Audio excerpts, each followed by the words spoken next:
Aveți peri? Sau urmează să vă plantați unii? Și eu am peri. Iar acesta din spatele meu este un păr anul 3 de viață. Mare atenție, când spunem anul 3, spunem anul de la care a fost plantat în grădina dumneavoastră sau în livada dumneavoastră. Pe acesta îl vom tăia azi și, după cum vedeți, avem o grămadă de elemente structurale la care trebuie să intervenim. Astăzi vom face tăieri de formare, tăieri de fructificare și mai ales tăieri de enormare a rodului. Da, poate vi se pare ciudat, dar încă din anul 3, datorită tăierilor pe care le-am aplicat, acesta a început să formeze elemente structurale de rodire și de prerodire. Și trebuie să intervenim la ele. Iar în cazul de față, pot să vă spun un singur lucru. Indiferent de soiul părului, din punctul meu de vedere, coroana acestuia ar trebui să fie condusă pe ax. Și motivez această afirmație din prisma faptului că perele sunt foarte grele. Un fruct, o pară, poate ajunge uneori și la 300 de grame. Fapt pentru care ramurile care susțin rodul trebuie să fie foarte puternice.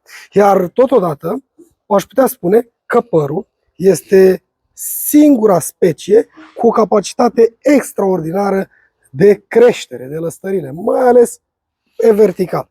Și este foarte greu să temperăm oarecum creșterea dacă am vrea să formăm o coroană pe mai multe ramuri principale. În schimb, dacă mergem și ghidăm coroana acestui păr pe ax, atunci noi vom avea distribuite corect toate aceste ramuri secundare care vor susține rodul cât mai aproape de tulpină. Și astfel, părul dumneavoastră va crește viguros, puternic, va fi imun, dar mai ales va putea să susțină total rodul dumneavoastră. Și încă din primul an, unde am făcut această secțiune, cam la 80 de centimetri față de locul de plantare, al doilea an, după cum vedeți, am mers mai departe și am făcut o altă secțiune undeva la 60 de centimetri față de prima secțiune pe care am făcut-o. După aceea, anul următor, am făcut o altă secțiune la o distanță mai mică, cam de 35 de centimetri față de această secțiune din partea de jos sau față de secțiunea cealaltă. De ce spun acest lucru? Pentru că, odată cu creșterea lui, părul trebuie diferențiat. Iar aceste secțiuni pe care le facem noi, pe axul principal, vor frânge oarecum și vor tempera capacitatea acestuia de creștere, de lăstărire. Exact cum vedeți acolo.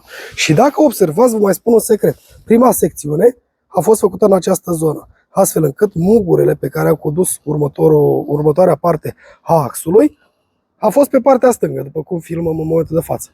După aceea, secțiunea a fost făcută tot pe partea dreaptă pentru a crea o structură bună. În schimb, după ce am ajuns undeva la 1,50 m, vom începe să facem secțiunile în zona opusă celei anterioare, astfel încât să creăm posibilitatea de a frânge oarecum axul acestui pom, astfel noi îi temperăm posibilitatea de creștere a acestea.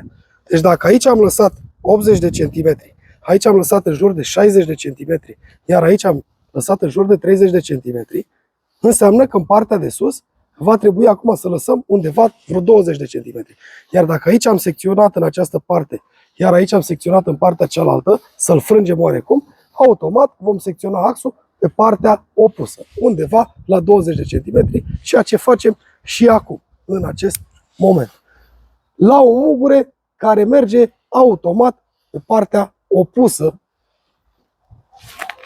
primei secțiuni. Și așa am rezolvat problema axului. După ce facem acest lucru, luăm fiecare șarpantă în parte. Le lăsăm pe acestea, pe aceasta de aici, este una mai slăbuță, am putea să o eliminăm, dar o să încerc să-i fac o palisare. Prima ramură secundară care pleacă din ax este aceasta. Avem o creștere, dar nu voi interveni la ea în acest moment. În schimb, spre partea terminală, acolo unde am făcut palisările, și cei care nu ați observat videoclipurile anterioare, vedeți că acest păr îl prezint încă de la plantare, avem în această parte o creștere verticală. În mod normal ar trebui să vin să o elimin total, dar voi face o ciupire în această zonă în speranța că voi avea o fructificare, o creștere. Dacă nu, voi reveni anul viitor, pentru că am deja în această parte elemente de rodire. Aici am deja pere. Mergem mai departe și luăm fiecare șarpantă în parte. Spre exemplu, o luăm pe aceasta. Și dacă vedem, ea a diferențiat foarte bine în toate părțile și vedem că este distribuită în mod egal. Aceste elemente sunt distribuite în mod egal pe ea. Și ce avem noi aici? Avem pere, uitați. Ramuri de anul 2 pline cu pere. Avem pere în această parte, avem pere în această parte, avem pere în această parte, pere în această parte, peste tot avem pere. Noi ce trebuie să ne gândim? În momentul în care avem această ramură secundară, va trebui să aibă o capacitate de a susține o anumită încărcătură de rod. Iar toate aceste elemente structurale de rodire și de prerodire încarcă prea mult această zonă. În schimb, ele sunt distribuite corect pe toată suprafața. Și ce facem noi în acest caz? Venim pur și simplu și ne gândim, caracterizăm aceste ramuri, cum am putea să facem pentru a păstra totodată rodul, pentru a crea și a păstra această garnisire cu elemente structurale, dar totodată pentru a nu face o încărcătură prea mare pentru această ramură secundară.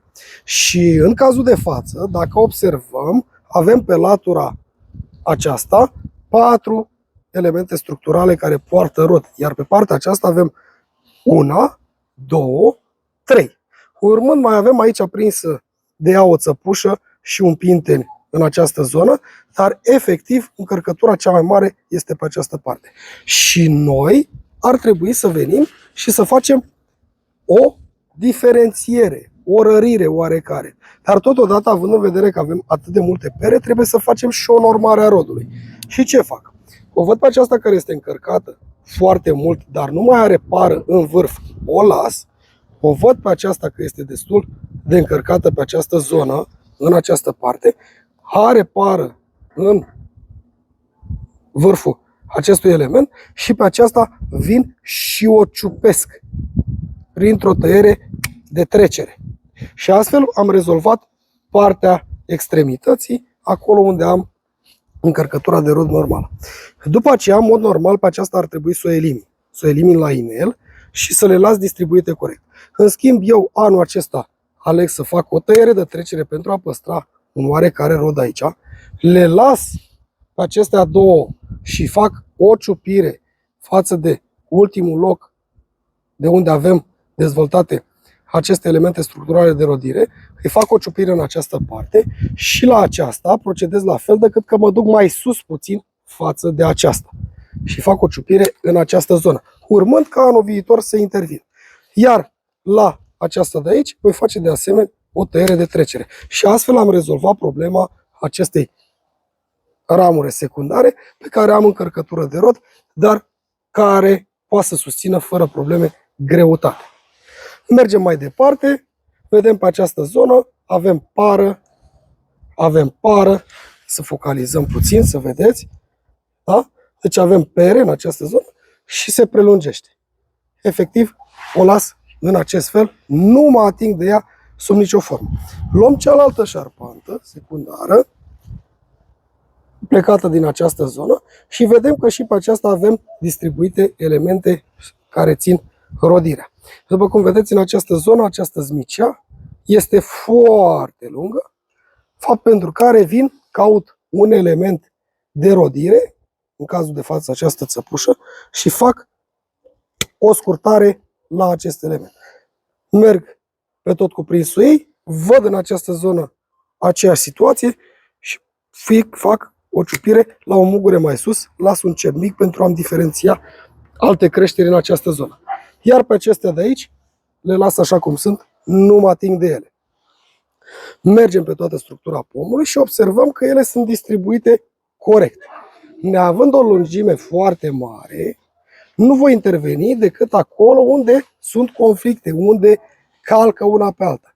În cazul de față, aici este singura problemă pe care o întâlnesc, pentru care elimin acest element la inel.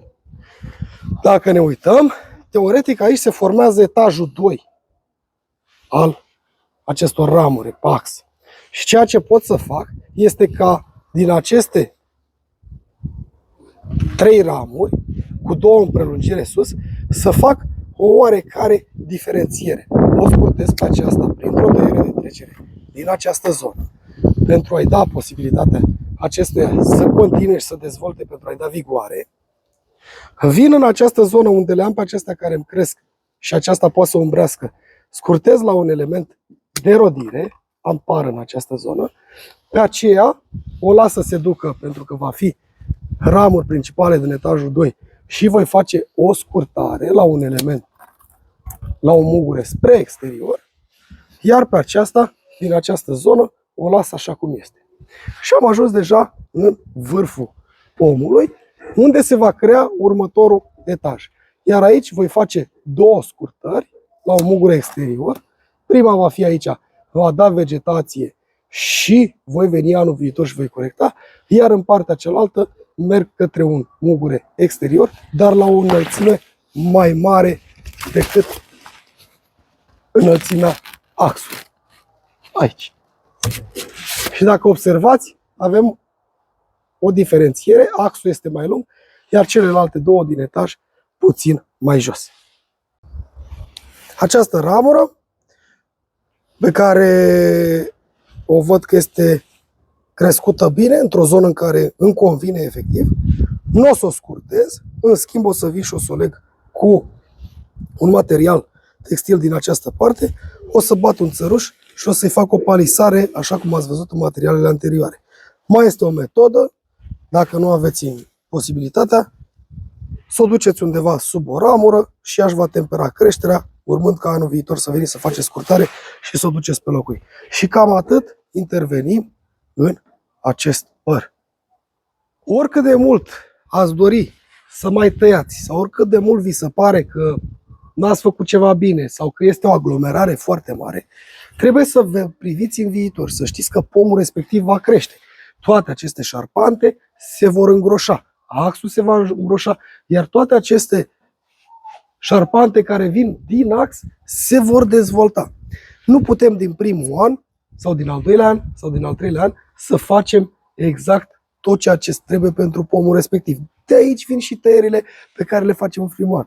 În schimb, pe tot parcursul perioadei de tăiere, noi revenim, corectăm acolo unde rezultatele în urma tăierilor anterioare n-au fost bune sau n-au fost cele care le-am așteptat noi și astfel, până când pomul ajunge la maturitate, efectiv putem să dezvoltăm un coronament exact așa cum ar fi normal pentru fructificare.